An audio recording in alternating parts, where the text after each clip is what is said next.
Hi friends, അസ്സാം വലൈക്കും. അപ്പോൾ ഇന്ന് ഞാൻ വന്നിട്ടുള്ളത് നല്ല സോഫ്റ്റ് ആയിട്ടുള്ള ഒരു ബനാന കേക്കിൻ്റെ റെസിപ്പി ആയിട്ടാണ്. വളരെ സിമ്പിളായിട്ട് നമുക്കിത് ചെയ്തെടുക്കാം. അപ്പോൾ എല്ലാവരും വീഡിയോ ഒന്ന് സ്കിപ്പ് ചെയ്യാതെ കണ്ടു നോക്കുക. അപ്പോൾ ആദ്യം തന്നെ നമുക്കിതിലേക്കുള്ള പൊടിയൊന്ന് അരിച്ചെടുക്കാം. അപ്പോൾ ഞാനിവിടെ 1 കപ്പ് മൈദപ്പൊടി എടുത്തിട്ടുണ്ട്. അതിലേക്ക് ഒരു നുള്ളു ഉപ്പും ഒരു നുള്ളു ബേക്കിംഗ് സോഡയും കൂടി ചേർത്ത് കൊടുക്കുന്നുണ്ട്. നമുക്കിത് നന്നായിട്ട് തന്നെ ഒന്ന് അരിച്ചിട്ട് മാറ്റി വെക്കാം. ഇനി നല്ല പഴുത്തിട്ടുള്ള നേന്ത്രപ്പഴം ഇവിടെ ഒരു 2 എണ്ണം എടുത്തിട്ടുണ്ട്. അത് നമുക്ക് അരച്ച് മാറ്റി വെക്കാം. ഇനി ഒരു മിക്സിയുടെ ജാറിലേക്ക് ഒരു 1/4 കപ്പ് പഞ്ചസാര ചേർത്ത് കൊടുക്കുന്നുണ്ട്. അത് നമുക്ക് നന്നായിട്ട് തന്നെ ഒന്ന് പൊടിച്ചെടുക്കാം. പൊടിച്ചെടുത്തിട്ടുള്ള ഈ ഒരു പഞ്ചസാരയിലേക്ക് ഞാനിവിടെ 4 കോഴിമുട്ട ചേർത്ത് കൊടുക്കുന്നുണ്ട്.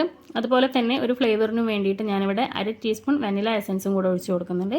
ഇനി നമുക്കിത് നന്നായിട്ട് തന്നെ ഒന്ന് അരച്ചെടുക്കാം. അരച്ചെടുത്തിട്ടുള്ള ആ ഒരു ബാറ്റർ ഞാനിവിടെ ഒരു ബൗളിലേക്ക് മാറ്റി കൊടുക്കുന്നുണ്ട്. ഇനി ഇതിലേക്ക് ഞാൻ ഒരു 1/2 കപ്പ് സൺഫ്ലവർ ഓയിലും കൂടെ ഒഴിച്ച് കൊടുക്കുന്നുണ്ട്. എന്നിട്ട് നമുക്കിതൊരു വിസ്ക് വെച്ചിട്ട് നന്നായിട്ടൊന്ന് മിക്സ് ചെയ്തെടുക്കാം. അപ്പോൾ ഓയിലൊക്കെ ഒഴിച്ചിട്ട് നമ്മൾ നന്നായിട്ടൊന്ന് മിക്സ് ചെയ്തെടുത്തിട്ടുണ്ട്. ഇനി നമ്മൾ നേരത്തെ അരിച്ച് മാറ്റിയെടുത്തിട്ടുള്ള മൈദ കുറേശ്ശായിട്ടൊന്ന് ഇതിലേക്ക് ഇട്ട് കൊടുത്ത് ഇതുപോലെ ഒന്ന് നമുക്ക് ഫോൾഡ് ചെയ്തെടുക്കാം. അപ്പോൾ എല്ലാ മൈദയും ഞാൻ ചേർത്ത് ഇതുപോലെ ഒന്ന് കട്ടയില്ലാതെ തന്നെ ഒന്ന് ഇവിടെ മിക്സ് ചെയ്തെടുത്തിട്ടുണ്ട്.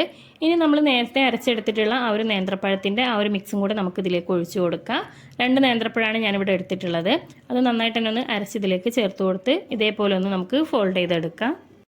അപ്പോൾ കേക്കിൻ്റെ ബാറ്റർ ഇവിടെ റെഡി ആയിട്ടുണ്ട്. ഇനി നമുക്കിതൊന്ന് ബേക്ക് ചെയ്തിട്ടും കൂടെ എടുക്കാം. അപ്പോൾ അതിനായിട്ട് ഞാനിവിടെ കുക്കറാണ് എടുത്തിട്ടുള്ളത്. അതിൻ്റെ ഉള്ളിലായിട്ട് ഞാൻ കുറച്ച് ഓയിലൊന്ന് ബ്രഷ് ചെയ്ത് കൊടുത്തിട്ടുണ്ട്. ഇനി നമ്മൾ മിക്സ് ചെയ്തെടുത്തിട്ടുള്ള ആ ഒരു ബാറ്ററും കൂടെ നമുക്കിതിലേക്ക് ഒഴിച്ചു കൊടുക്കാം. ഇനിയിപ്പോൾ നമുക്കിത് നന്നായിട്ടൊന്ന് ഇതുപോലെ ഒന്ന് ടാപ്പ് ചെയ്ത് കൊടുക്കാം. അതിൻ്റെ ഉള്ളിൽ എയറുകളൊക്കെ ഉണ്ടെന്നുണ്ടെങ്കിൽ ഒന്ന് പോകാൻ വേണ്ടിയിട്ടാണ്. അപ്പോൾ ഇനി നമുക്കിതൊന്ന് അടുപ്പിൽ വെച്ച് കൊടുക്കാം. അപ്പോൾ ഞാനിവിടെ ഗ്യാസ് അടുപ്പിൻ്റെ മേലെ ഇതുപോലൊരു മൂടി വെച്ച് കൊടുത്തിട്ടുണ്ട്. അതിൻ്റെ മേലെ ആയിട്ടാണ് ഞാനിവിടെ കുക്കർ വെച്ച് കൊടുത്തിട്ടുള്ളത്. അതുപോലെ തന്നെ കുക്കറിൻ്റെ അവിടെ നമ്മൾ ആ വെയിറ്റ് ഇട്ട് കൊടുക്കേണ്ട ആവശ്യമില്ല. എന്നിട്ട് നമ്മളിതൊരു ലോ ഫ്ലെയിമിൽ ഒരു 15 മിനിറ്റ് നമുക്കിതൊന്ന് കുക്ക് ചെയ്തെടുക്കാം. അപ്പോൾ നമ്മൾ കുക്കറിൽ ചെയ്തെടുത്തിട്ടുള്ള നമ്മുടെ ബനാന കേക്ക് ഇവിടെ റെഡി ആയിട്ടുണ്ട്. നല്ല അടിപൊളി ടേസ്റ്റാണ്. ഞാൻ ഇതിനൊന്ന് കട്ട് ചെയ്തിട്ടും കൂടെ നിങ്ങൾക്ക് കാണിച്ചു തരാം.